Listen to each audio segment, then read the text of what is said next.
Want my honest answer? No. Look, yeah, obviously disappointing. I thought we navigated our way out of a tricky situation to get a partnership with Smudger, and I guess there's a lot of history at this ground, Boxing Day Test, and a bloody big honours board that I was close to getting on, but it wasn't meant to be. Has it felt for you, coming back here 5 years after the, getting the cheers from the crowd and that sort of stuff? Has it felt for you to perform well and to have the fans right behind you? Yeah, it's been amazing couple of days. Again, I think you look at the history of the crowd here at the MCG and Bay 13, and there's a few bays down there yesterday. It's been a lot of fun, and I guess we're always thankful for the support. And yeah, for me personally, I guess it was a big-ish moment to come back here, having played here for the last few years as well. But yeah, it's been a pleasure to be a part of it. I think I heard on broadcast most players sort of coming out to that at 4 and 16, you kind of had to catch yourself to say, well, I'm still going to play my way, even though it is 4 and 16. Yeah, I guess it was a big moment for me personally to, I guess in that moment, just have a little think about how I wanted to go about it, and be true to myself. And I've said that on record, so I guess I had to stay true to myself. And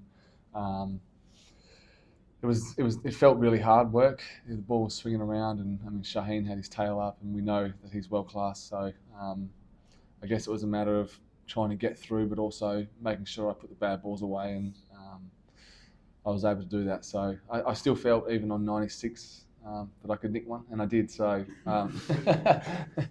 it was.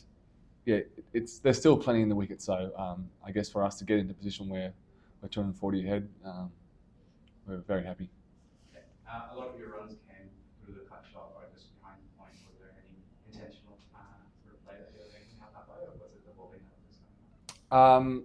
It was, I guess, a conscious thought without, I guess, trying to premeditate stuff. But I felt like, I mean, my strength is hitting down the ground, but I felt like every time I was trying to do that, I was either going to get thumped on the pad or nick off. So I sort of changed my game a little bit to really hit square of the wicket and hit squarish cover drives instead of trying to beat mid off. So it was a conscious effort, whilst I guess still trying to be present and just see the ball and play. Yeah. Mitch, I know you set up that New Zealand ODI trial that you felt that was, didn't play actually a different format, but here, is there a voice in you saying, oh, I'm going to look stupid if I nick off early in the 5 and 20, and you need to go against that to make sure that you do play natural ground and you are honest to yourself? How can you talk about that last place? Yeah, firstly, there's a lot of voices inside your head at 4 for 16.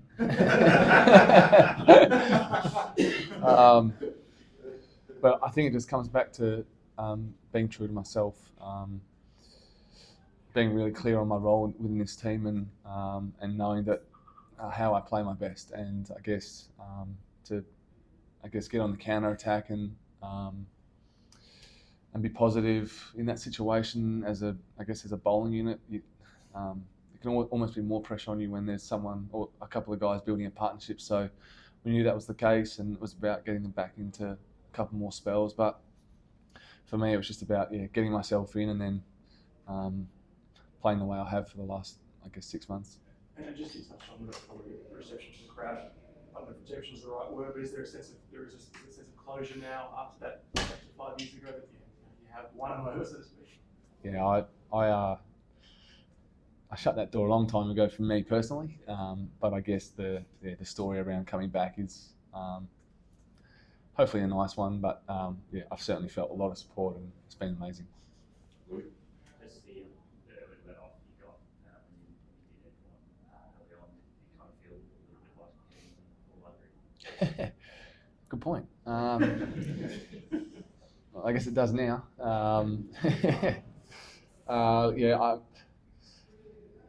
I think in this game, you hear a lot of people say it, but you need a bit of luck sometimes. And today I had a bit of luck being dropped, and I guess a bit of karma with a one-handed screamer to get me out. So this game has a funny way of evening things up. I know you had, watching back on the Bali or whatever, that one, you can't look at your phone, any messages of support. Those guys watched on. No, not yet. Sean, Dad, and my mum and Greta, my wife, were sitting in the stands all next to each other, so I like to know exactly where they're sitting, so I could see them. And Dad didn't move from. When I got to about 70, I don't reckon Dad moved an inch, so I could sense his nerves, but that's the Marsh way. Yeah. Mitch, have you been surprised? You played beautiful the first innings. Have you been surprised that it hasn't got better at that one, that it's continued? Not necessarily surprised, no. I think it's a great cricket wicket. I said on air earlier, if you look back to the MCG maybe 5 or 6 years ago, what it was to what it is now, I think Paige and the boys have done an outstanding job to make this an entertaining cricket wicket. And we're now deep into the third innings, yet bowlers are still massively in the game, and that bodes well for us if we can get a few more runs tomorrow with our bowlers and get into them and hope that there's still enough seam movement. Certainly with the new ball, it sort of died off a little bit around the 35 over mark, I thought. But there was still enough in it, and I guess that's what you want. It's entertaining, and it keeps us in the game for sure. And can you explain, has there been a moment of clarity around your red ball game where you've just decided that walking bowls and changing lengths is something that you can do to impose yourself? I don't recall you doing it as much in your previous iterations in Test cricket. Can you explain how that evolved, the evolution has come about in your mind, and how much it's working for you now? Yeah, really only, I guess,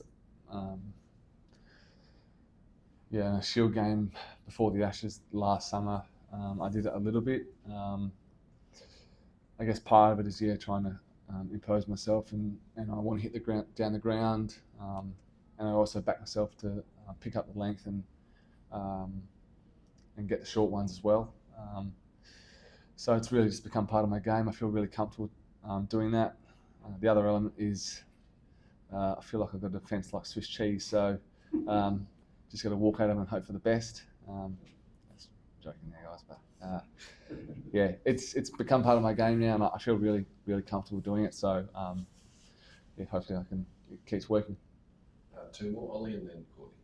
You spoke a bit about the pitch before, but what sort of lead do you think would be safe on this sort of pitch? 500. Look, I think that if we were all out now, we'd feel very much in the game. But I don't necessarily want to put a number on it for our bowlers, but we know that they can certainly hold the bat. So a couple of good partnerships with some tired bowlers now. Hopefully we can get up towards the 300 mark. But I guess anything